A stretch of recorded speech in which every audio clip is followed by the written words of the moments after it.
आइए आगे बढ़ते हैं। एएमयू के वाइस चांसलर तारिक मंसूर ने अपने पद से इस्तीफा दे दिया है। बड़ी अपडेट, एमएलसी बनने के कारण तारिक मंसूर ने अपने पद से इस्तीफा दे दिया है।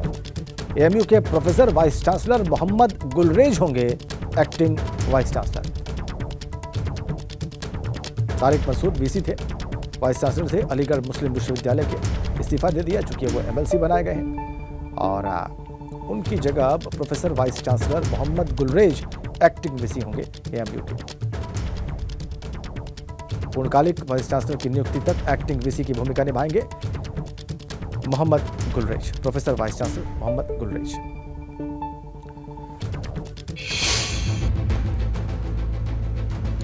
और एक ताजा अपडेट दिल्ली से है। भाजपा सांसद रमेश पोखरियाल ने अखिलेश यादव पर निशाना साधा है। कहा है शिक्षा नीति में जब सुधार मांगे जा रहे थे तब अखिलेश कहां थे। नए शिक्षा पाठ्यक्रम में देश की रचना है। नई शिक्षा नीति स्वर्णिम भारत की आधारशिला रखेगी। हम देशभक्तों को अब्दुल कलाम, राष्ट्रभक्तों को पढ़ाएंगे, ये कहना है शिक्षा मंत्री रमेश पोखरियाल निशंक का।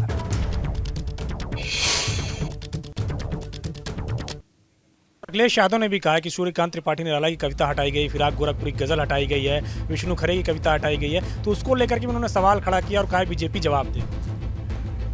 वो मेरे छोटे भाई हैं अखिलेश, और उनको थोड़ा सा और पढ़ना चाहिए। अखिलेश, मैं तुमको बताना चाहता हूँ कि जो नया रचना संसार आ रहा है ना, उसमें देश है, उसमें सूर्यकांत जी भी हैं, निराला उसमें अंदर तक है। तुम पहले पढ़ो तो सही कि कौन से पाठ्यक्रम में क्या क्या आ रहा है। और इसलिए देशभक्तों का तो ये जो जुनून है वो पाठ्यक्रम में दिखाई देगा आप लोगों को। आपने तो केवल ढोंग रचा है, लेकिन आज की पीढ़ी अपने धरती पर खड़े होकर के और आसमान को छूने की देशभक्ति के रास्ते से होकर के गुजरेगी। हम अपने जीवन मूल्यों के रास्तों से होकर के गुजरेंगे, जो हमारी सबसे बड़ी ताकत थी।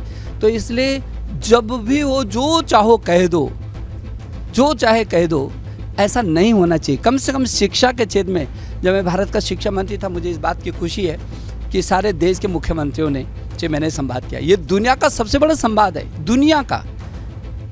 जो 33 करोड़ छात्र, जितनी अमेरिका की कुल आबादी नहीं है, उससे ज़्यादा हमारा छात्र छात्र है। और लगता है कि इस पूरे विषय पर राजनीतिकरण नहीं होना चाहिए। बिल्कुल नहीं होना चाहिए। मैं तब से बोलता रहा हूँ शुरू से, अरे राजनीति करने के लिए तुम्हारे पास पहले तो इस बात की राजनीति क्या, विकास की राजनीति करो ना। ये छोटी छोटी बातों में लोगों को भ्रमित करने की कोशिश क्यों कर रहे हो। और फिर मैंने तो सबसे बड़ा संवाद मैं अखिलेश जी को कहना चाहता हूँ, प्रिय भाई अखिलेश, क्या जब NEP 2020 बना रहे थे तब कोई सुझाव आपके थे? हम तो पूरी दुनिया से संवाद कर रहे थे, तब आप किधर थे? और जिसने भी सुझाव दिया, हमने उस सुझाव को लिया।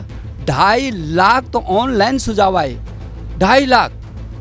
और मैं बता सकता हूँ देश के किसी को भी किसका क्या सुझाव आया।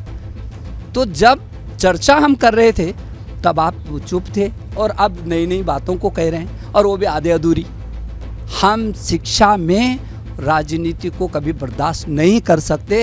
ये देश की आधारशिला है, उसके साथ कोई बेईमानी करे ये बर्दाश्त भी नहीं कर सकते।